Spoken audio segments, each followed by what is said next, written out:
Two lands, one beginning. Long ago, people from England and France sailed across the big ocean. They found a new land. The English people made their homes on the sunny east coast. The French people built their homes in a place called Quebec. The kings of England and France were not friends. They often had big fights. The English king wanted all the new land. He sent many ships and soldiers to Quebec.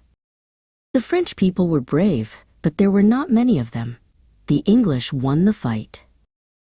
Now England ruled all the land, but the people in the English homes were not happy.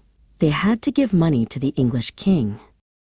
The people said, "This is not fair." In 1776, they decided to be their own country.